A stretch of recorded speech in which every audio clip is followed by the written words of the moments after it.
Hello and welcome.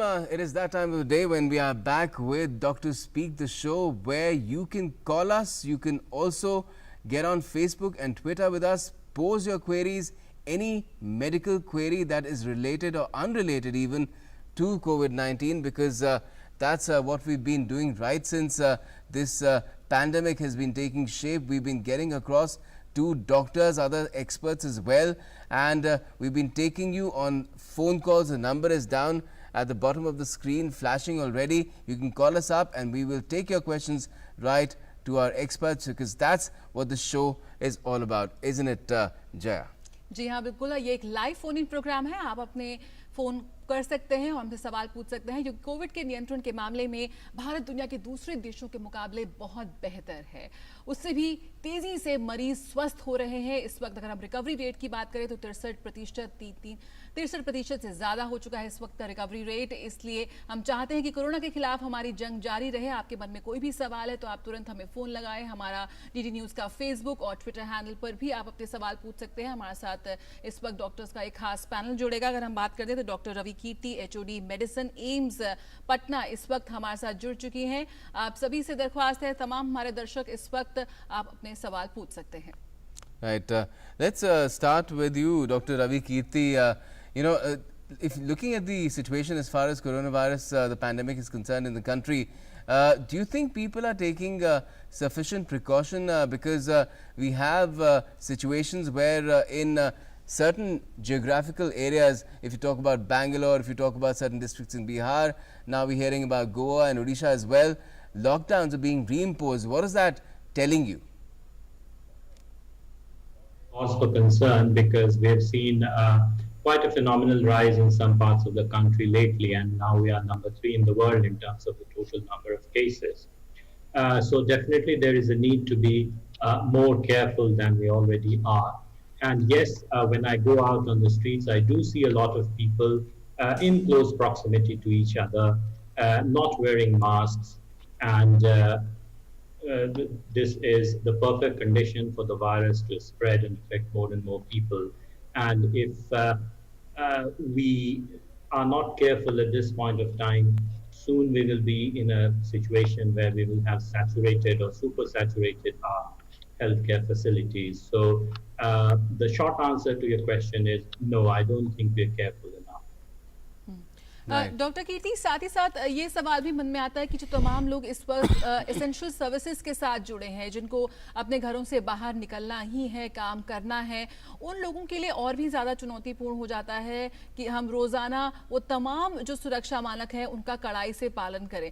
कुछ अगर आप दे सके कुछ इस तरह की सलाह कि जो तमाम लोग हैं जो इस वक्त अपने घर से बाहर निकलने पर मजबूर हैं, वो कोरोना के खिलाफ अपनी लड़ाई को और भी ज़्यादा सशक्त रूप से लड़ सकें।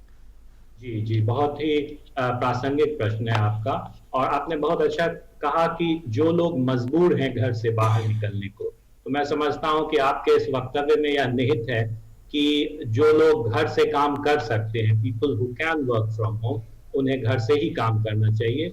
जो बिल्कुल आवश्यक सेवाओं से जुड़े हैं, जिनका घर से बाहर निकलना जरूरी है, वे ही बाहर निकलें, पहली बात।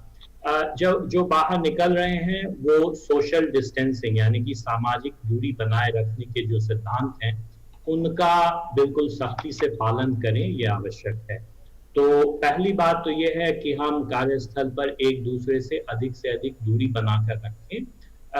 आमतौर पर हम कहते हैं 2 मीटर या 6 फीट की दूरी 2 व्यक्तियों के बीच में होनी चाहिए। कई बार हम अपनी असावधानी से अनायास ही एक दूसरे के करीब, कई बार हमारे सहकर्मी होते हैं, कई बार हमारे क्लाइंट्स होते हैं जिनके नजदीक हम आ जाते हैं, तो इस बारे में सावधानी रखनी है। और हमें बुरा भी नहीं मानना चाहिए अगर हम अपने सामने वाले को देखें कि वो हमसे दूरी बनाने की कोशिश कर रहा है, क्योंकि यह समय की मांग है और वह सामने वाले के भी हित में है और हमारे अपने हित में भी है, क्योंकि हमें मालूम नहीं कि कौन इस संक्रमण का धारक हो सकता है, किससे हमें यह संक्रमण मिल सकता है। दूसरी जो सबसे महत्वपूर्ण बात है वह है मास्क का समुचित उपयोग। जो लोग घर से बाहर हैं वो कृपा करके हमेशा मास्क पहने और मास्क को प्रभावी रूप से पहने। इसका अर्थ यह हुआ कि हमारी नाक और हमारा मुंह हर समय जब हम घर से बाहर हैं और दूसरे लोगों के संपर्क में हैं, वह बिल्कुल ढका रहे और इस बारे में हम कोई कोताही न बरतें। तीसरी चीज है कि जब हम बाहर निकलते हैं तो बाहर के सतहों को अनावश्यक रूप से न छुएं, और अगर हमें छूना पड़ता है बाहर किसी चीज को अपने घर के बाहर, तो हम उसके बाद अपने हाथ को साबुन पानी से धोएं। जहां साबुन पानी उपलब्ध ना हो वहां सैनिटाइजर का उपयोग करें, और जहां कुछ भी उपलब्ध ना हो तो जब तक हम अपने हाथों को धो न लें तब तक हम अपने हाथों को अपनी नाक और अपने मुंह के नजदीक नहीं ले जाएं। ये तो हो गई सामान्य बातें। इसके अलावा जो लोग खास करके स्वास्थ्य सेवा से जुड़े हैं तो उनके लिए अलग मापदंड है, किस तरह का काम वो कर रहे हैं उसके हिसाब से उनकी सुरक्षा के लिए जो पीपी इत्यादि बताए गए हैं जाहिर है वो उनका प्रयोग करेंगे। लेकिन बाकी लोगों के लिए ये 2-3 बातें, सोशल डिस्टेंसिंग और मास्क का समुचित उपयोग, ये बहुत आवश्यक है। Certainly. We have Dr. Wali also joining us. Dr. Mohsin Wali is a senior physician. Welcome to Dr. Speak. Dr. Wali, in terms of the kind of queries that we've been receiving, people have been asking a lot about oximeters these days. And people have been asking, should we buy one and keep it, especially if we have elderly people at home. What would your advice be? Well, oximeter is a gadget which keeps us busy. And it's a toy of the day. I will just show you one if I can. Yes. This is oximeter, and oximeter measures oxygen, of course. And if I make it closer to you, and you can have some reading, and this shows the pulse and also the saturation of If you could have the in body. full frame, it will be nicer. Full frame. Yes, I'm trying. Yeah, thank you, thank you. Yeah, we can see it now. This is like tube light coming on the screen of the Yes, oximeter. we can see it now. So oximeter shows the height also, amplitude of the pulse. So this amplitude of the pulse is very important to see. This was showing 98 saturation and my pulse was 75, which is perfect. So this would early tell us, you see, I have seen cases who have 93 saturation, 92 saturation, and so far they have no cough, fever, and no breathlessness. But when I get their chest X-ray or a CT scan, it shows a lot of pneumonia. So this is sometimes very helpful in diagnosing COVID pneumonia or COVID early stage, and this is our friend these days. And I'm very happy to say that in Delhi, government has distributed oximeters to various offices, people, homes, colonies, housing societies. As a welcome step. Of course, they must be returnable.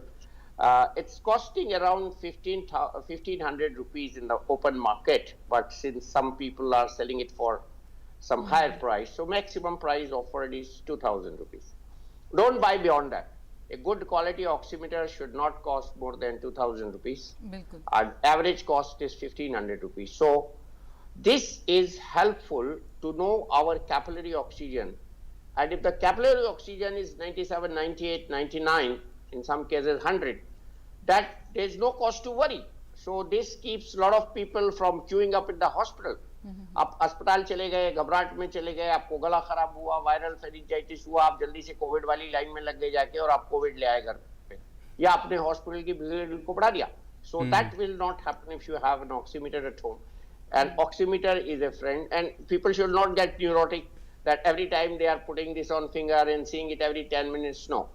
You should see once in an hour or once in 2 hours, once in 3 hours. And if you have breathlessness, certainly you must critically see the dip of. And the is there some oxygen. position Like, that one needs to be in order to take the reading of the oximeter, or you can just sit?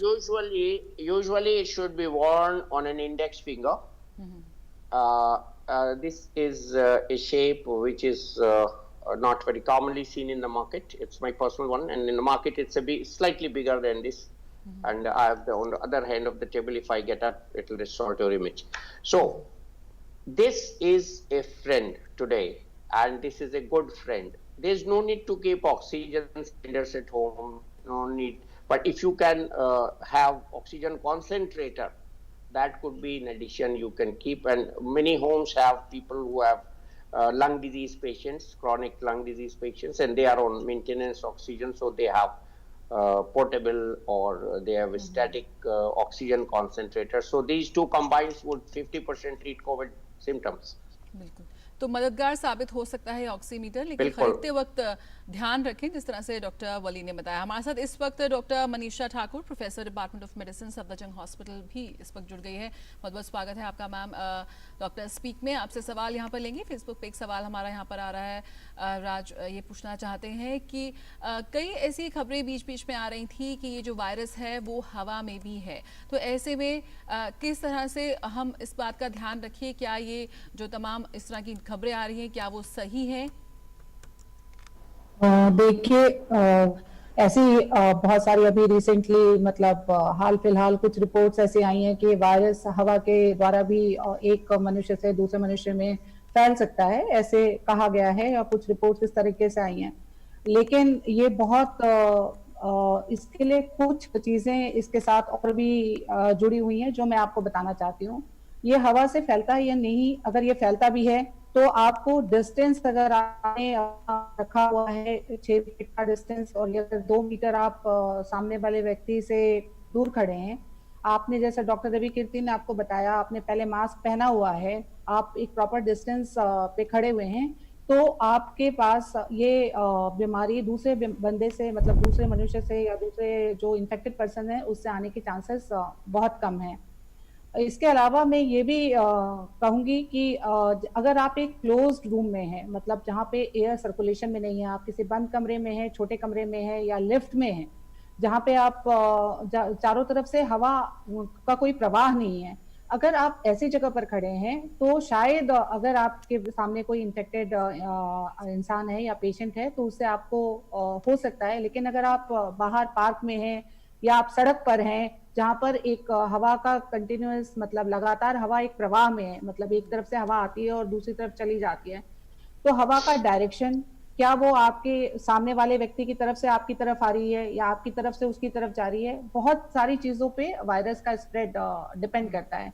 तो सिर्फ ये नहीं है कि हवा में अगर ये मौजूद है तो आप को ये हवा के माध्यम से हो ही जाएगा, ऐसा जरूरी नहीं है। जी, तो डॉक्टर वली भी हमारे साथ बने हुए हैं। डॉक्टर वली, एक सवाल यहाँ पर आ रहा है, ये राजेश ये पूछना चाहते हैं कि उनके सोसाइटी में ऐसे हुए हैं, केसेस हुए हैं कि जो सीनियर सिटीजन्स घर में ही रहे, घर से बिल्कुल बाहर नहीं निकले, पिछले 4 महीने से वो घर में हैं, सब सामान ऑनलाइन मंगा रहे हैं, लेकिन उसके बावजूद उनमें कोरोना का संक्रमण आया है। ऐसे में क्या करें, क्योंकि मुश्किल स्थिति हो जाती है कि आप घर में हैं फिर भी आपको आ रहा है संक्रमण, ऐसे में क्या किया जा सकता है?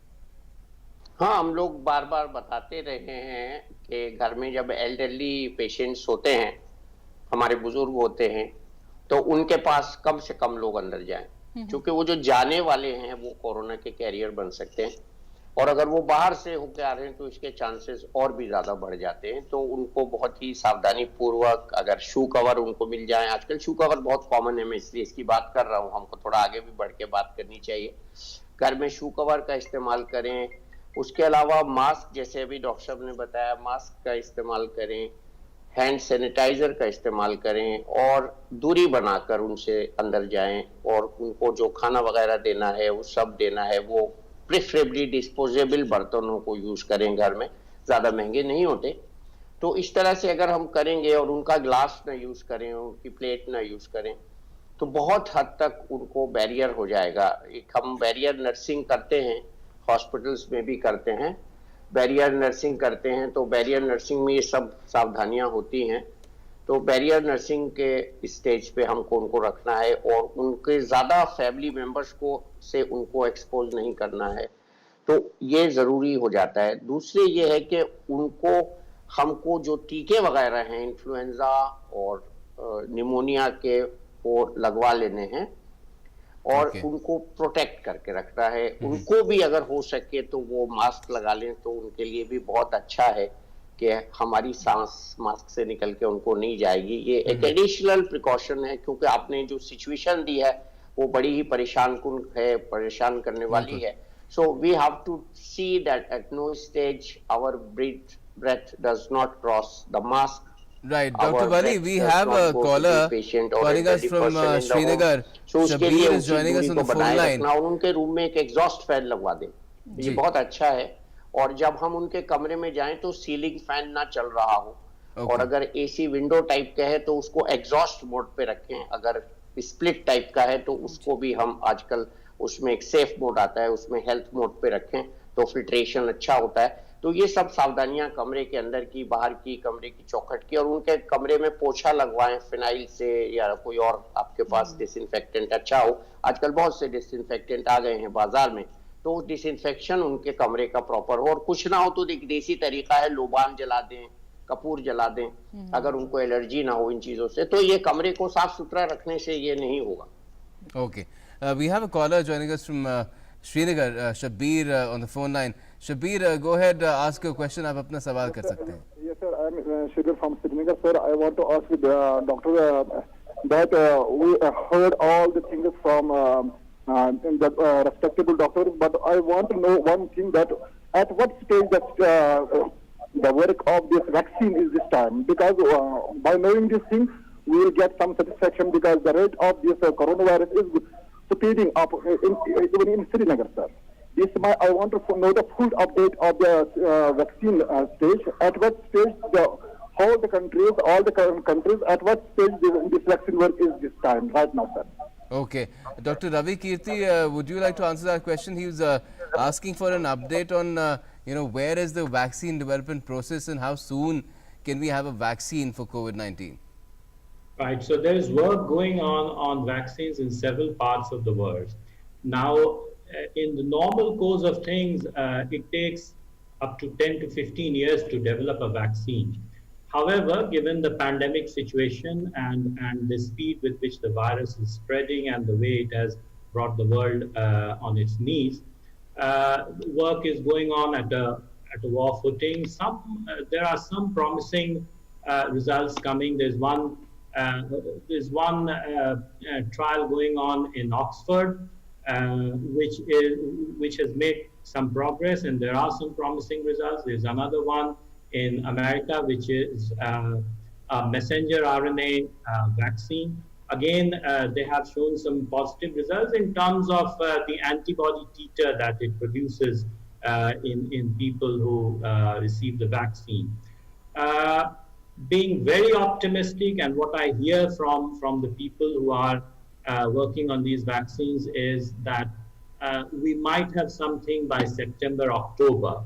Now, even if the vaccine hits the market by that time, it might take some time before it is actually available to the large population. So we're still a good few months away. Until such time, we will have to practice social distancing and all the other measures that we are currently doing.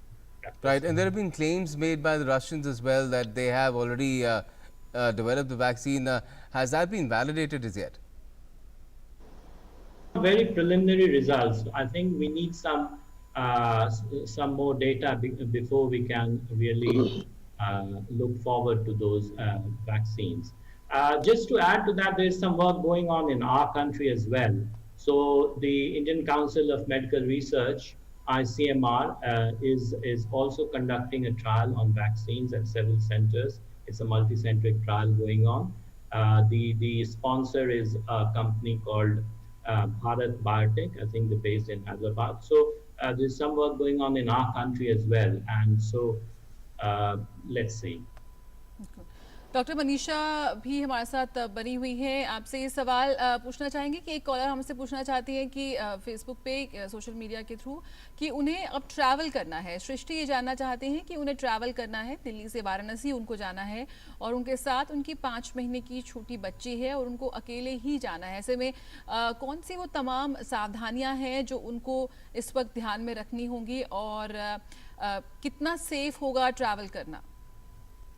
देखिए, अगर आपको बहुत ज़रूरी है जाना, पहली सलाह तो यही होती है कि अगर आपका बिना ट्रैवल किए हुए काम हो जाता है तो आप ट्रैवल ना करें। लेकिन अगर आपको बहुत ज़रूरी है, कई बार ऐसा होता है कि आपको ट्रैवलिंग करना मस्ट है, आप नहीं अवॉइड कर सकते, आपको जाना ही है, तो आपको बेसिक सावधानियां वही हैं जो आपको मार्च से हम सिखा रहे हैं। जब भी आप ट्रैवल करने के लिए जाते हैं, आप खुद एक मास्क पहने, बिना अगर आप एयर से ट्रैवल करते हैं तो ये तो उसके गाइडलाइंस में है, जो आपको एयरपोर्ट के अंदर बिना मास्क के प्रवेश ही नहीं दिया जाएगा। तो मास्क पहनना, चाहे आप अपनी कार से जा रहे हैं, चाहे आप बस से जा रहे हैं, या आप ट्रेन से जा रहे हैं, या आप जो भी आप का मूड है, आप प्लेन से जा रहे हैं, मास्क पहनना आपके लिए जरूरी है। दूसरा, आप भीड़ भाड़ वाली जगह से बचने की कोशिश करें। जब भी आप ट्रैवल करते हैं तो कई जगह ऐसी होती है जहाँ 4-5 लोग खड़े हैं, ज्यादा लोग खड़े हैं, तो आप को चाहिए कि आप उस जगह को छोड़कर कुछ 2 मीटर की दूरी बनाकर खड़े हो। जैसे आप बोर्डिंग पास दे रहे हैं तो भी आपने देखा होगा कि नॉर्मल कोर्स में हम बिल्कुल पास पास खड़े होकर एक दूसरे के पीछे होते हैं। तो आप अगर दूसरे लोग नहीं ध्यान रखें तो आप फिर अपना ध्यान रखें। आप अपने बच्चे को लेकर 6 फीट या 2 मीटर की दूरी पर दूसरे व्यक्ति के साथ से दूर रहें। तीसरा ये है कि अब छोटे बच्चे को लेकर ट्रैवल कर रहे हैं तो अगर इनके बच्चे की उम्र अगर वो ब्रेस्ट फीडिंग पे है तो आपको कोई बहुत ज्यादा कुछ सोचने की जरूरत नहीं है, फिर तो मतलब बहुत प्रिकॉशन रखने की जरूरत नहीं है। लेकिन अगर आप वो टॉप फीड है और आप उसको बॉटल से दूध दे रहे हैं तो सलाह ये होगी कि आप उसका सब कुछ ठीक तरीके से सैनिटाइज करके और इस तरह से बना के रखिए कि आप एक बार जो ट्रैवल टाइम है उसमें आप जो एक बॉटल यूज कर रहे हैं उसको उसके बाद उसको दोबारा आपको छूने की जरूरत ना पड़े। तो आप जो भी उसका खाने पीने का चीज है वो 2-3 छोटे छोटे पोर्शंस में डिवाइड कर लें, क्योंकि अगर छोटा बच्चा है तो वो एक बार में शायद नहीं खा पाएगा। तो हर बार जब आप छू रहे हैं और आप जो यूज वाला जो भी आपका है वो आप उसको रखने के लिए दूसरा कोई बैग रख लें, उसमें आप यूज वाली चीजें उसमें रखें और हर बार एक फ्रेश चीज निकाल के उसको खिलाएं पिलाएं। और बच्चे को भी प्रॉपरली आप मतलब ठीक से उसको मास्क पहनना तो बहुत कठिन है, बट आप ट्राई करिए कि वो दूसरे लोगों से दूर रहे। आपके पास एक हैंड सैनिटाइजर होना बहुत जरूरी है कि आप जो भी उसको छू रहे हैं या कुछ दे रहे हैं उसके पहले आप अपना हाथ ठीक तरीके से सैनिटाइज करें। Right. और अनावश्यक किसी चीज को छूने की कोशिश ना करें। मतलब आप हैंडल है और चढ़ते हुए मतलब कई बार आपका हाथ इधर लग जाता है। अगर आपको वॉशरूम यूज करने की बहुत ज्यादा जरूरत ना हो तो आप अगर अवॉइड कर सकते हैं तो आप अवॉइड कर लें। मतलब अनावश्यक चीजों को आप छूने की कोशिश ना करें। तो अगर इस तरीके से आप ट्रैवल करेंगे तो आपको बहुत कम वो है कि आपको बीमारी होने की संभावना बहुत कम है। बहुत ध्यान रखने की जरूरत है। सृष्टि, उम्मीद करते हैं आपके सवाल का जवाब मिला होगा। We have another caller joining us from Gurgaon or Gurugram as it's now called, Indu on the phone line. Go ahead, Indu, ask your question please. Hello. Yes, go ahead. हाँ, हमको ये पूछना था कि जैसे ब्लड सैंपल के लिए हमको बुलाना है, सीनियर सिटीजन है जी, तो कैसे हमें बुलाना चाहिए? सेफ है क्या घर बुला के देना? हम डॉक्टर साहब से आपका सवाल करते हैं। Doctor Wali, would you like to take that Yeah. question? Is it safe for Gurugram, people to yeah. come home for any sort of test, not just blood sample, but any sort of test to collect samples? Yes, it is better to call them home rather, because क्या होता है जब हम lab में जाते हैं तो first of all people are not going generally to the labs, तो वहाँ उनको एक डर है। डर तो नहीं होना चाहिए, लेकिन लैब का जो एटमॉस्फेयर है उसको अवॉइड करना चाहिए। And we should preferably call the technician at home, and the good laboratories have recruited additional bike carrying technicians who can reach home, and they have protective kits, PPE gear, they have full gear, and they are no danger as a stranger to our house if they are having shoe covers, protective gear, skull cap, and headgear. And headgear should be longer. Headgear should cover the whole face, including chin. So headgear should be longer, and they should come, sanitize themselves, wear the PPE kit, and then enter the patient's room, or patient should come out and give the blood sample. There is no harm. There is better way. This is the better way of giving blood samples, and try to give all the blood tests in one go, so that he doesn't come repeatedly. So this is a good question. So people are preferring to call the technicians, and also physiotherapists and their caregivers at home. There are door-to-door services available. Like Gangaram Hospital has post-discharge follow-up services, dressing services, and they can treat patients at home, oxygen, and of course concentrators, dressing, and whatever you need at home, which can be done like therapies, special therapies, stitch removal, all this is done. Okay. We have another viewer who's asked the question. In fact, a friend received a message on his Arogya Setu app that he has come near a COVID positive case. 3 days have passed and no symptoms have developed yet. How much serious is this message? He recalls only the incident where he was in a lift with 4 unknown persons. What should be done in such a situation in case Arogya Setu app is able to know through contact number of COVID positive person and warn others, why is that person not in isolation? So a lot of a barrage of questions there. Dr. Ravi Kirti, would you like to answer these questions? So that's a very interesting question. I think what Arogya Setu does is it risk stratifies people. So that person may not necessarily be a COVID patient. That person might have come in contact with a COVID patient and would also flag up as a high-risk person. That's one thing. Secondly, now what should he be doing under these circumstances? I think apart from the usual measures that everyone else should be doing, he can try and keep himself isolated from the rest of the family members, just in case if he's worried that he might have contracted the virus. And watch out for any symptoms. If usually they appear about 5 to 7 days after the exposure, but he should watch out for at least a couple of weeks. And if he has any symptoms, he should seek medical help. But because the disease is so widespread, that if you're going out of your house, it's more than likely that you will come across somebody who is infected or who might have come in contact with someone who is infected. So it's just because he has the Arogya Setu app that he's aware that he's come in contact with somebody. But it's just a wake-up call for him as well as for all of us, that we need to minimize our outings, we need to minimize human-to-human interaction. ये अगला सवाल आया है, अनुज ये पूछना चाहते हैं कि मैं मेरा कोरोना टेस्ट पॉजिटिव आया है लेकिन मेरे में कोई भी सिम्टम्स नहीं है, तो फिलहाल वो होम आइसोलेशन में है, लेकिन इस वक्त वो क्या कर सकते हैं? डॉक्टर मनीषा, आप इसका जवाब देंगे अनुज को? बहुत सारे लोग जिनका कोरोना टेस्ट पॉजिटिव आता है, ये जरूरी नहीं है कि उनमें वो सारे लक्षण दिखाई दें जो एक टिपिकल कोरोना मरीज में आपको दिखाई देते हैं। ऐसे लोगों को हम एसिम्प्टोमेटिक कोरोना पॉजिटिव पेशेंट कहते हैं, और इसका ये मतलब निकाला जा सकता है कि इस तरह के मरीजों में शायद वायरल काउंट या जो वायरल लोड है वो बहुत ही कम होता है। इसीलिए इनको होम आइसोलेशन में रखा गया है, इसीलिए इनको अस्पताल में भर्ती करने की सलाह नहीं दी गई है। ऐसे जो व्यक्ति होते हैं जिनका सिर्फ पॉजिटिव है और कोई लक्षण नहीं है, तो उनके लिए सबसे पहले कि वो अपने आप को अपने बाकी फैमिली मेंबर्स से आइसोलेट करके रखें, यानी कि वो एक अलग कमरे में रहें जिसमें अपनी एक अलग बाथरूम या उनका वॉशरूम की व्यवस्था हो, और वो उस कमरे के अंदर ही रहें। उनका जो भी खाना उनको देना है वो एक जो घर का एक सदस्य को आइडेंटिफाई कर लिया जाए कि ये जो व्यक्ति है यही इनको रोज खाना देगा। सारे अगर आपके घर में 5 सदस्य हैं तो आप उनसे सुबह आपको खाना दे रहे हैं, शाम को दे रहे हैं, इस तरीके से ना करें। आप एक ही सदस्य को आइडेंटिफाई करें जो आपकी जरूरत की सारी चीजें वही सदस्य आप तक पहुंचाए। और वो मास्क पहनना आपके लिए भी बहुत जरूरी है। आप चाहे आप कमरे के अंदर हैं, चाहे आप आइसोलेशन में हैं, लेकिन फिर भी आपको मास्क पहनने की सलाह मैं दूंगी।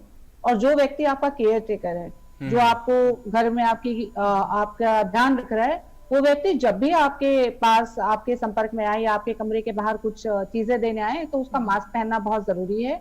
और जब वो वहां से आपके कमरे से बाहर जाए तो वो जरूर अपना हाथ जो है वो धो ले। इसके साथ ही आप बहुत ही मतलब न्यूट्रिशियस चीजें खाएं। आप विटामिन सी, कोई भी फल जो है इम्यूनिटी बढ़ाने की, हम प्रतिरोधक जो क्षमता बढ़ाने की चीजें हैं, मतलब वो सब आप खाते पीते रहें। आप अपना हाइड्रेशन का ख्याल रखें। और आप जो है आपके कमरे में कोई एग्जॉस्ट फैन की तरह लगाओ। मतलब आपका कमरा इस तरीके से होना चाहिए कि आपके कमरे का जो सर्कुलेशन है वो आपके घर की तरफ, मतलब आपकी कमरों की तरफ ना हो। आप दरवाजा बंद करके रखें। आइसोलेशन का मतलब ये नहीं होता कि आप कमरे में चले जाएं और दरवाजा खिड़की सब आप खोल कर रखें तो वो हवा जो है वो दूसरे लोगों तक जाए। और इस तरह से इनको 14 दिन तक करना चाहिए कम से कम? जी, कम से कम 14 दिन तक आप ये करें। और इस बीच में आप अपने सिम्टम्स भी सिम्टम्स लक्षण आपके अगर बीच में कभी उभर आते हैं तो आप डॉक्टर की सलाह लें। और आपको जैसे डॉक्टर वली ने भी बताया कि आपके पास एक पल्स ऑक्सीमीटर होना चाहिए। अगर आप दिल्ली में हैं तो शायद आपको दिल्ली सरकार की तरफ से मिल गया होगा पल्स ऑक्सीमीटर, यहाँ की जैसे पॉलिसी है। लेकिन अगर आपके पास नहीं है तो मेरी सलाह ये है कि आप पल्स ऑक्सीमीटर जरूर ले लें। क्योंकि एक हैप्पी हाइपोक्सिया सिंड्रोम करके कंडीशन होती है जिसमें मरीज को कोई लक्षण नहीं होते, लेकिन अचानक ही उसका ऑक्सीजनेशन बहुत नीचे गिर जाता है। Okay. और फिर अगर ऐसे मरीजों को जब अस्पताल ले जाया जाता है तो वो काफी थोड़ी मुश्किल वाली बात होती है। तो अगर आप पल्स ऑक्सीमीटर से अपना ऑक्सीजन कंसंट्रेशन देखते रहेंगे और अगर वो 94 या 94 से नीचे की तरफ आ रहा है तो आप उसी वक्त अपना जो भी हेल्थ केयर प्रोवाइडर है उसको आप फोन करके सलाह लें और आप अस्पताल जाएं। चलिए, चले जाएं। एसिम्प्टोमेटिक है लेकिन बहुत ख्याल रखने की जरूरत है और उम्मीद करते हैं कि आप बहुत जल्दी ठीक होंगे। और We have another caller now on the phone line. Tarun is joining us from Maharashtra. Go ahead, Tarun. Ask your question, please. जी जी जी जी क्वेश्चन है सर, जो कोरोना का जो वैक्सीन है ये अप्रोक्सीमेटली कब तक अवेलेबल हो रहा है सर अपना इंडिया में? ये सवाल हमने कुछ ही समय पहले एक और कॉलर थे हमारे, उन्होंने पूछा था, डॉक्टर साहब ने जवाब भी दिया था कि काफ़ी जल्दी काम चल रहा है अच्छी पेस पे और उम्मीद की जा सकती है कि सितंबर अक्टूबर तक कोई ना कोई कैंडिडेट आ सकता है सामने, लेकिन कब तक वो आम जन तक पहुंच पाएगा वो मास प्रोडक्शन और फिर उसके डिस्ट्रीब्यूशन का सवाल है। उसके बारे में कह पाना अभी थोड़ा मुश्किल होगा, लेकिन उम्मीद कर सकते हैं कि इस साल के दौरान ही ऐसा हो पाए। चलिए अगला सवाल ले लेते हैं यहाँ पर। शशांक ये पूछना चाहते हैं कि उनके भाई कोरोना पॉजिटिव पाए गए थे और 16 दिन हो चुके हैं, वो अब ठीक हो चुके, उन्होंने अपना आइसोलेशन पूरा कर लिया है, उनके सारे सिम्टम्स भी चले गए हैं, लेकिन अब क्या वो घर में नॉर्मल तरीके से बात कर रहे हैं, घूम रहे हैं, लेकिन क्या उन्हें अब एकदम ठीक माना जाए कि वो अब कोई कैरियर नहीं है, वो किसी और को इन्फेक्शन नहीं दे सकते? अभी फिलहाल उनमें कोई सिम्टम्स नहीं है और 16 दिन बीत चुके हैं। डॉक्टर एम वली, आप इसका जवाब देंगे? जी, मैं बता रहा हूँ। एक तो आप फरमाइश की थी, मैंने वो दूसरा ऑक्सीमीटर मंगा के आपको दिखाने के लिए रखा है। डिजिट्स इसकी उल्टी लग रही होंगी तो मिरर में देख के आप सीधे कर सकते हैं। तो ये अच्छी क्वालिटी का एक एवरेज पल्स ऑक्सीमीटर है, 2 कलर में है और इसका स्क्रीन है, इस पे पल्स और वो आ रहा है, तो ये सब के लिए देखने की चीज है और यही ऑक्सीमीटर जिसकी हम लोग बात कर रहे थे भी वो है। इनको कोरोना हो चुका है, ठीक हो गए हैं, बहुत अच्छी हम मुबारकबाद देते हैं, ये कोरोना योद्धा बन गए हैं, विनर हैं। बट सावधानियां बराबर रखनी है, मास्क को नहीं भूलना है, हैंड सैनिटाइजेशन को नहीं भूलना है और डिस्टेंस भी मेंटेन करके रखना है। अब ये इम्यूनिटी इनकी बनी है और अगर कोई इनके सामने ऐसा अवसर आए 3 हफ्ते बाद कि इनको प्लाज्मा दान करने का अवसर आए तो जरूर उस अवसर का लाभ उठाएं। और सावधानी खत्म नहीं होती, कोरोना से पीड़ित होने के बाद हमको और सजग रहना है, सावधानी खत्म नहीं होती, बल्कि एक सजग रहने के प्रकरण की, लेसन की, नए लेसन की शुरुआत होती है। और इट्स ए थैंक्स गिविंग के God has given us chance to educate others, तो हमको दूसरों को भी एजुकेट करने का चांस है कि हमने किस तरह कोरोना को फाइट किया, किस तरह से रिकवरी हुई, क्या क्या हमको महसूस हुआ और नए लक्षण भी आ रहे हैं और कई नए लक्षण और भी ऐड हुए हैं। आज भी एक नया लक्षण ऐड हुआ है, तो रोज पर रोज कुछ ना कुछ लक्षण ऐड होंगे। तो अगर हम कोरोना से पीड़ित हो चुके हैं तो पूरी सावधानी और अच्छी तरह से हम रखें और इसका इंतजार ना करें कि हम सब चीज छोड़ दें, मास्क छोड़ दें और हैंड सैनिटाइजेशन छोड़ दें। तो ये कोई शर्त नहीं है कि हमको पासपोर्ट मिल गया है, एक बार सफर करने के बाद कोरोना दोबारा नहीं होगा। It's not a passport not to suffer again. Suffering from corona is a warning to us. Take it as a warning and a challenge for the rest of your life. Right. Now we have some questions that had come in yesterday as well that we couldn't ask. One person had asked, my wife has allergy to dust, pollen, curd, heat, etc. And when she gets this allergy, she develops short breathing. Nowadays, she's been having short breathing for the last 15 days, but she has no other problem like fever, sore throat, and the other symptoms. She also does not have short breathing during night when she's asleep.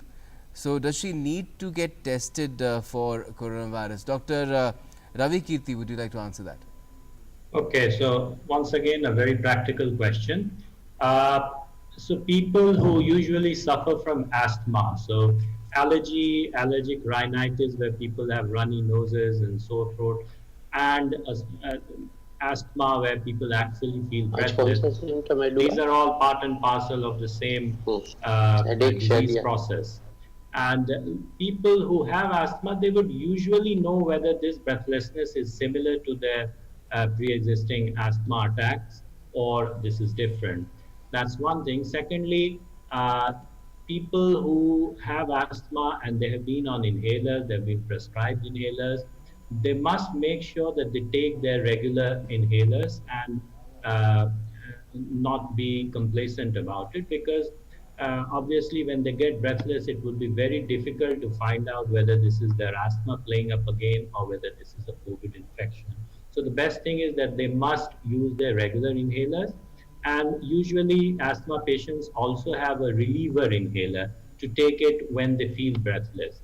And if they use it and if that takes away their breathlessness and they feel back to normal, then this is their asthma. If it is not responding to their reliever and inhaler, then they need to be worried about it. It might be something else. And of course, in case they have fever, sore throat, cough, then they should worry more about it being COVID. Okay. ये सवाल यहाँ पर नेहा पूछना चाहती है। नेहा ये कह रही है कि पिछले 4 महीने से वो घर में ही हैं, उनके साथ उनके सीनियर सिटीजन्स भी हैं और पेरेंट्स हैं, उनके बच्चे हैं, 3 बच्चे और उनके पति, ये सब लोग पिछले 4 महीने से घर में ही हैं। कितना मुश्किल है ये, क्योंकि अब इनके हेल्थ पे ये इफ़ेक्ट कर रहा है और थोड़ा सा पैरानॉइड भी हो गए इनके हस्बैंड का। जो सब्जियां हैं उनको भी साबुन के पानी से धोते हैं, सारे घर को भी लगातार सैनिटाइज किया जा रहा है, लेकिन अब थोड़ा मुश्किल होता जा रहा है। तो किस तरह से अनलॉक की प्रक्रिया शुरू हो गई है देश में, लेकिन कि घर में नहीं हो पाई है, तो किस तरह से वो इस प्रक्रिया को शुरू कर सकती हैं? डॉक्टर मनीषा, आप इस बात का जवाब देंगे? नेहा जी, मैं ये कह रही हूँ कि आप और आपका परिवार ही सिर्फ अकेले 4 महीनों से घर पे नहीं है। मतलब आप कोई एक अकेला ऐसा परिवार नहीं है जो इस त्रासदी से गुजर रहा है। हम सब, मैं, डॉक्टर रवि कीर्ति, डॉक्टर वली और पूरी दुनिया, हम सभी लोग एक तरीके से, मतलब डॉक्टर्स को आप छोड़ दीजिए, हम अस्पताल जाते हैं, बट अदरवाइज को देखें तो सबके सब अपने घर पर ही बंद है। और जो लोग घर से काम कर सकते हैं घर से ही काम कर रहे हैं, वही लोग बाहर जाते हैं जिनका बाहर गए बगैर काम नहीं होता है। तो पैरानॉइड जो स्टेट है, मतलब जो आप सोच रहे हैं अनलॉक की प्रक्रिया शुरू हो गई है और आपको हमेशा ये डर लगता है कि मैं अगर बाहर जाऊंगा तो मुझे कोरोना तो नहीं हो जाएगा। मैं सिर्फ एक कहती हूँ कि एक दिन तो आपको अपने घर से बाहर निकलना ही है। अगर आप पिछले 4 महीनों से घर पर हैं तो आपने हम जो आपको 4 महीने से बता रहे हैं सावधानियां रखने की बात, आपने बहुत ध्यानपूर्वक तरीके से सुनी होगी। सावधानी, आप अगर निकलते हैं बाहर तो जो हमने आपको बार बार बताया कि मास्क पहनना है, अपने डिस्टेंस बना के रखना है। अगर आपको बुखार आ रहा है तो आपको हेल्थ केयर वर्कर से मिलना है, मतलब आप घर पे ना बैठें। आपको अगर थोड़ा भी टेम्परेचर अगर आता है तो आप को दिखा लें, आप निश्चिंत हो जाएं कि ये कोविड नहीं है। होने की पॉसिबिलिटी तो सभी को है, ऐसा हम नहीं कह सकते कि आप बाहर निकलेंगे तो आप बिल्कुल ही 100% सुरक्षित है, आपको नहीं हो सकता। ये अगर आपने थोड़ी भी सावधानी कम रखी तो जरूर होगा। और घर में भी आप अपनी जो चीजें आ रही हैं उनको जरूर आप धोएं, हर व्यक्ति यही कर रहा है, सब्जी धोएं, जो आपके लिफाफे या पेपर या जो सरफेसेस हैं उनको डिसइंफेक्ट करिए। हाथ आप बार बार धोएं, कोई भी चीजें छूने के पहले आप अपना हाथ बार बार धोएं। अपनी उंगलियों को बार बार अनावश्यक तरीके से मुंह के अंदर और नाक के अंदर नहीं डालें। और जैसे डॉक्टर रवि कीर्ति ने सबसे पहले आपको कहा था कि जब भी आप मास्क पहने उसको प्रॉपरली पहने। मैं देखती हूँ बाहर और मैंने इसके पहले वाले प्रोग्राम में भी यही कहा था कि जब आप मास्क पहनते हैं तो आप यहाँ से मास्क पहन लेते हैं। मैंने बहुत सारे लोगों को देखा है कि वो मास्क सिर्फ यहाँ लगा होता है और ये नाक के दोनों नॉस्ट्रिल आपके खुले होते हैं। तो फिर आप कहेंगे कि मैंने मास्क भी पहना था और फिर भी मुझे कोरोना हो गया, तो ये सही तरीका नहीं है मास्क पहनने का। आपके दोनों नॉस्ट्रिल और मुंह आप हमेशा मास्क से ढके हुए रखें। और जब आप मास्क उतारें तो आप उसके बाहर की जो सरफेस है उसको ना टच करें। आप मास्क को इस तरीके से उतार कर रखें। अगर आप रीयूज कर रहे हैं तो उसको कहीं टांग दीजिए और उसको तीसरे या चौथे दिन आप रीयूज करें। अगर आपका धोने वाला मास्क है तो उसको धो लें और सुखा लें, अगले दिन करें। तो मास्क पहनने के अलावा मास्क को सही तरीके से उतारना भी बहुत जरूरी है। और फिर आप ये भी ध्यान रखें कि आपके घर जो कोई भी आ रहा है, बाहर से जो व्यक्ति आ रहा है, उससे आपका कम से कम संपर्क हो और उसको भी जब वो आ जाता है तो सैनिटाइजेशन करना बहुत जरूरी है। हैंडल्स दरवाजे के या जो कॉमन स्पेसेस हैं जैसे लिफ्ट स्पेस है या आप कोई common mode of transport use करते हैं तो वहां पे भी आपको अनावश्यक तरीके से कुछ नहीं छूना। Okay, we have a caller. We have a caller, Dr. Thakur. Neha is calling us from Ghaziabad. Go ahead, Neha, ask your question. Hi, my name is Neha. मेरी एज 33 इयर्स है. जी. मुझे फ्रॉम लास्ट 1 मंथ से ज्यादा हो गया, मुझे थोड़ा सा कफ का प्रॉब्लम हो रहा है. But as a cough productive cough नहीं होता है, ना ही वो कफ होता है, वो ऐसे तो सिलाइवा होता है ना, वैसा मुझे सिलाइवा लग रहा है. एंड आफ्टर इट मुझे लगता है कि मुझे कभी सांस में प्रॉब्लम हो रही है. अगर मैं 4 किलोमीटर 5 किलोमीटर वॉक करती तो मुझे कोई प्रॉब्लम नहीं होती, कोई सांस नहीं चढ़ता, कुछ नहीं होता. और मुझे लगता है कि जब मैं मुंह से सांस लेती हूँ तो मुझे लगता है कि मेरी सांस अटक रही है. तो ये क्या कुछ ऐसा कोई सिम्टम है या कि, और मुझे थोड़ा सा अस्थमा की प्रॉब्लम भी है, but this is going on from the month of April. April, okay. आपको कुछ बुखार नहीं आया है? डॉक्टर बली, आप इस सवाल का जवाब देना नेहा चाहेंगे? की बात मैंने सुनी, हाँ क्यों नहीं. नेहा तो बहुत ही अच्छी, मुझको लगता है मैराथन रनर बनेंगी आगे चल के. 4-5 kilometre walking with A history of asthma and after that इनको सिम्टम्स हो रहे हैं, तो इसमें तो कोई घबराने की बात मुझको नहीं लगती. ये है कि जब आप वॉक करने जाएं तो थोड़ा सा वॉक कर लें, और घर में करें तो ज्यादा अच्छा है. हम लोग आजकल अभी एनकरेज नहीं कर रहे हैं बाहर वॉक के प्रीटेक्स्ट पे जाने को. और कुछ सिम्टम अभी ऐड होने वाले हैं, मैंने वो भी देखा अभी मंगा के. फैटिग है, मसल या बॉडी एक है, हेडेक है. ये अभी सीडीसी ने न्यू सिम्टम्स लगाए हैं 1-2 दिन में. WHO और ICMR एडजस्ट कर लेगी इनको. तो इसमें से भी आपको कोई सिम्टम नहीं है, तो अगर खाली सांस फूलेगा तो वो मेरा भी फूलेगा इतना चलने में जितना आप चल रही हैं. तो उसके लिए आप चिंतित ना हो, क्योंकि चिंता जो है वो ज्यादा बड़ा कारण है, हमारी इम्यूनिटी को अफेक्ट करता है. तो be happy, stay at home, do normal exercise whatever you are doing at home. बाहर जाने से थोड़ा आपको कुछ एलर्जीज भी हैं, आपने भी बताया था, तो वो एग्जेजरेट हो सकती हैं. और अपनी एस्थमा की दवा जो है वो बहुत पाबंदी से आप लीजिए, ताकि आपकी लंग का जो फंक्शन है वो बहुत अच्छा रहे. लंग एक्सपेंडिंग एक्सरसाइज, एक सूर्य क्रिया भी नया एडिशन हुआ है, सदगुरु जी ने बताया है. और अनुलोम विलोम है, कपालभाति है, ये स्टैटिक होकर एक्सरसाइज कर सकते हैं आप. और deep breathing, simple deep breathing, open up your lungs. और मैं सबसे सिंपल एक्सरसाइज बताता हूँ, कई दफा मैंने बोला भी है कि शंख अगर आप बजाएं घर पे तो बहुत अच्छा है, उससे लंग पूरे एक्सपेंड हो जाते हैं. नॉर्मली जब हम बैठे हैं बात कर रहे हैं तो हमारा 85% या 75% लंग आराम से जब बैठते हैं वो फंक्शनिंग होता है, एरेटेड होता है. और 15% रिजर्व कैपेसिटीज होती हैं, वो उनका अलग अलग नाम है.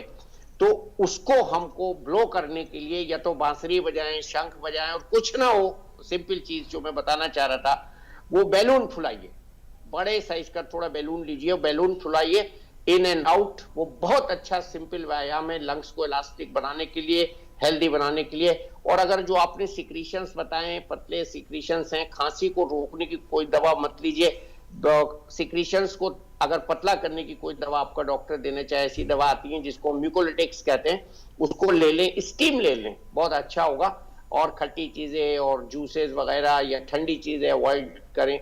और धूल से भी आपको एलर्जी है तो अपने कमरे से कारपेट्स वगैरह जो हैं वो हटा दें, कमरे में किसी को शूज पहन के मत आने दें, और खिड़कियों को खुला रखें. तो ये सब जनरल जो सावधानियां हैं, इससे आप बहुत अच्छा रहेगी. और देखिए कितनी अच्छी बात है, कोरोना ने लेडीज को भी अपनी उम्र बताने की हिम्मत दे दी है. ये आपकी मैं हिम्मत की तारीफ करता हूँ. You told your age on screen and very good that we are brave people fighting corona.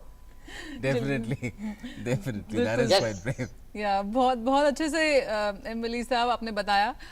यहाँ पे सवाल गौरी त्रिम्बाकर पूछना चाहती हैं, ये होम्योपैथी जो मेडिसिन है वो ले रही हैं इम्यूनिटी के लिए, आर्सेनिक 30 ले रही हैं, तो ये जानना चाहती हैं कि इसके लिए क्या परहेज करें, क्या चाय कॉफ़ी छोड़ देना चाहिए, या कुछ होम्योपैथी मेडिसिन लेते समय हम किस तरह की खान पान में परहेज कर सकते हैं. डॉक्टर कीर्ति, आप इसका जवाब दे पाएंगे?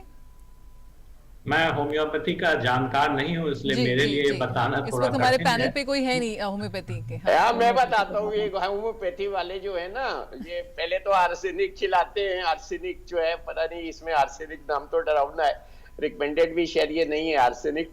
तो जो परहेज जो हमारे मोहल्ले के होम्योपैथी के डॉक्टर थे ना, वो बताया करते थे गुड़ तेल नमक खटाई, सब चीज का परहेज करवा देते थे. वो सब खाता सब आ गया. देखिए, बगैर डॉक्टर की सलाह के ऐसी कोई दवा मत खाइए, ये समझ के कि ये इलाज है या इम्यूनिटी बूस्टर है. सबसे अधिक इम्यूनिटी बूस्टर है बॉडी के अंदर ज्यादा ऑक्सीजन पहुंचाना, व्यायाम करना, और ऐसी चीजें खाना जो प्रूवन है, जो हमारे डॉक्टर हर्षवर्धन ने, स्वास्थ्य मंत्री जी ने बताई हैं, प्रधानमंत्री जी ने बताई हैं, बार बार बताई हैं। उसमें अश्वगंधा सबसे अच्छा है, गिलोय है, तुलसी है, और इसके अलावा कलौंजी है और काढ़ा है।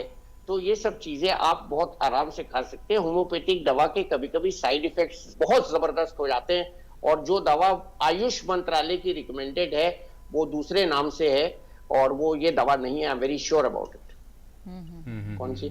जी, that is definitely there.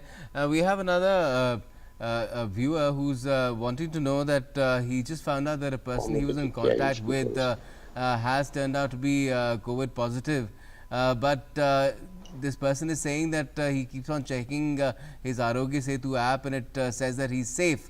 So what does that mean? And knowing that he's been in close contact with a COVID positive person, does that give him or her grounds to go seek a test, a COVID test? Dr. Kirti, if you'd like to answer that. Okay, so the Arogya Setu works on the pretext that everyone would download this app and would update their status. So it depends on whether or not the person he has come in contact with had the Arogya Setu app downloaded on their mobile. That person does. That person does, and he's updated his status. I do not know if that person is okay. updated. Does the status get updated by the person, or does it get updated automatically if the COVID result is positive? I'll say. I'll tell you. Yeah, Dr. Thakur, would you like to answer something? Yeah, like if you are COVID positive, like if you have got your test done and it has come positive, and you have given your own number, like what people are doing, when they have to fill the form for the COVID test, there are many of them, they don't give their original number, and then they give, their mother's number, their father's number, or brother's number, like that. So their test comes positive, but their Arogya Setu, in their mobile phone, the number will not show that they are positive. Okay. So if this person, that person has done something like that, giving somebody else's number and got his test done, then his Arogya Setu will never show that thing positive. So it is a request to everybody, whenever they go for the test done, they should give their own number which they are carrying. And if you are in a contact with a person whose Arogya Setu is positive, or you are in a close contact with somebody, like your family member, then it is a mandatory thing for you to get the test done for yourself. जी, ये हमारे collar एक मिले थे, doctor हकीब Javed, नहीं, ये श्रीनगर से हकीब जावेद इस वक्त फोन लाइन पर हैं। जी जावेद साहब, अपना सवाल पूछिए। जी, मेरा सवाल ये है कि अभी तक हमने देखा कि इसके सिम्टम्स जो होते हैं, या अगर किसी बिना सिम्टम्स के अभी मतलब सीढ़ियां चढ़ते वक्त सांस फूल जाती है, और बाकी कोई बुखार की कोई सिम्टम्स नहीं है या कुछ भी नहीं है, तो सिर्फ कभी कभार ऐसा होता है कि चेस्ट के राइट में, लेकिन वो ऑटोमेटिक दूर हो जाए। पेन जिसको नहीं बोलेंगे, बल्कि थोड़ा सा दर्द के लिए डॉक्टर कंसल्ट किया था, तो उसने बोला कि ये मसल प्रॉब्लम, बाकी कुछ नहीं है। तो इसमें में कब तो थोड़ा शक भी होता है, लेकिन जब अपने आप को जांच रहा हो तो लग रहा है कि अपना शरीर जल रहा है, लेकिन जब बुखार चेक करते तो 97, 98।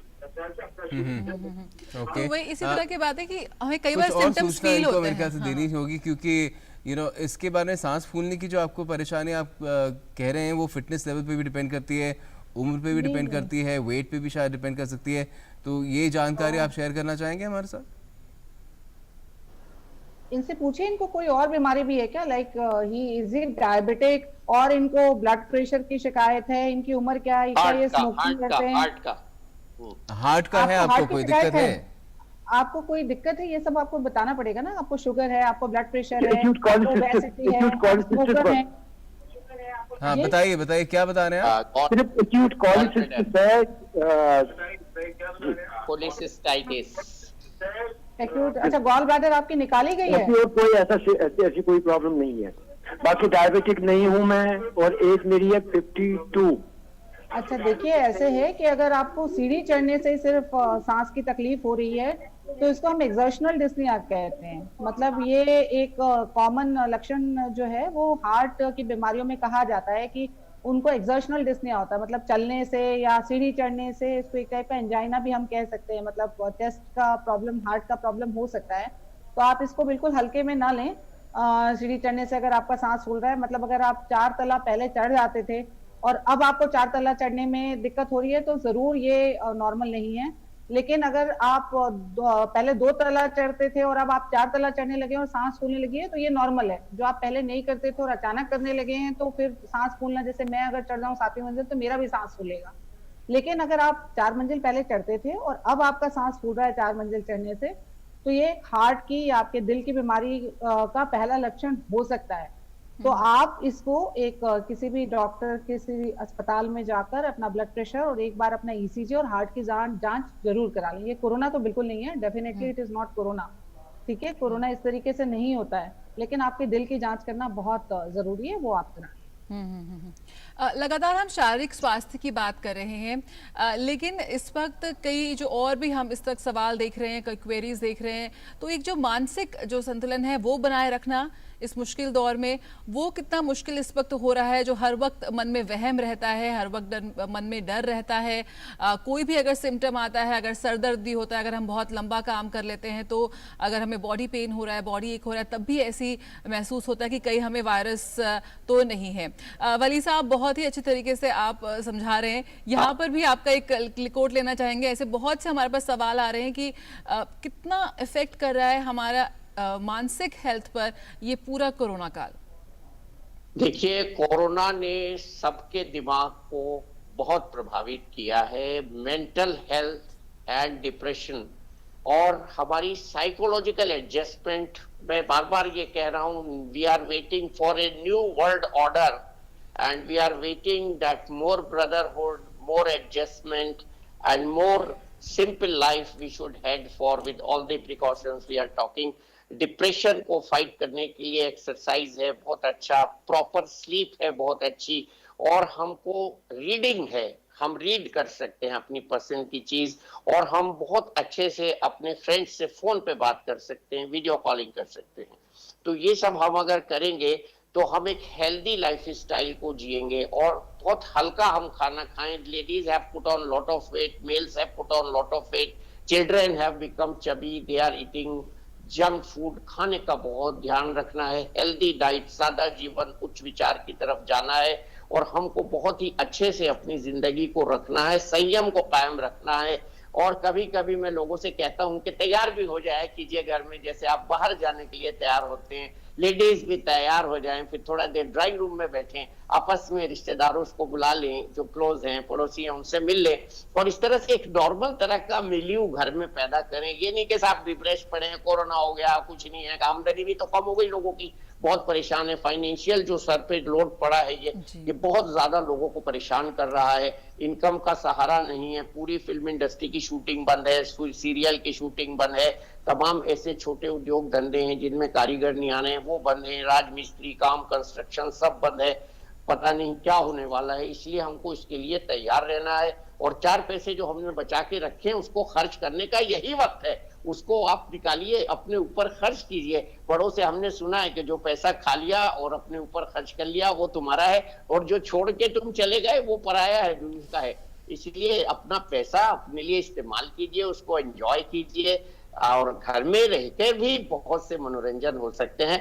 और मैं इसके साथ आपसे आज्ञा चाहूंगा, मेरा एक वेबिनार शुरू होने वाला है, बहुत बहुत आपको कोरोना से फाइट करने की भगवान हिम्मत दे, अपना पूजा पाठ भी करिए, घर में रिलीजियस रहिए, और बहुत अच्छे से अपनी जिंदगी गुजारिए। We have to get good days ahead, and with that positive note I am taking permission from you. Thank you very much. Thank you, Dr. Wali. Thank you for joining us. Well, he really summed it up, didn't he, Dr. Ravi Kirti, in terms of what should our conduct be, because a lot of people are living in almost fear psychosis these days, and apart from that, people are having all kinds of difficulties as well because of confining themselves to their homes, and some people, as Dr. Wali said, are facing financial difficulties as well, and all that is also preying on their minds, and you cannot sustain that sort of situation, can you? Yes, I mean, it's a difficult time for all of us, really, for the entire world. And one thing that I suggest, and I personally do, is take each day as it comes. I mean, don't make long-term plans. What's going to happen 6 months from now, 1 year from now? I'm going to do this, going to do that. Will this happen? Will I pass my exams? Will my exams be held at the right time? Will I get my promotion next year? Will I get that contract, and so on and so forth? I think this is not the right time to do that, because we do not know what the world is going to be like in 3 months' time. Of course, most of us will still be alive, and we will all be able to pick up from where we left after the pandemic. But as of now, we should take each day as it comes, enjoy life. If we have extra time, use it to spend with your family or Right. friends that you haven't spoken बिल्कुल, to तो for a मुश्किल long वक्त time. है, ये भी गुजर जाएगा, Yes. लेकिन अपनी शारीरिक स्वास्थ्य के साथ साथ अपने मानसिक स्वास्थ्य का भी ख्याल रखें और जो तमाम सावधानियां और जो प्रोटोकॉल्स हैं उनका कड़ाई से पालन करते रहें। And if you have any questions related to any medical issues, you know where to call or where to drop in a message, and we will take it up with experts as you saw today. And stay with us through the course of the news as well, through the day as well. And I'd like to thank our guests at this moment as well. And thank you for joining us on Dr. Speak. नमस्कार।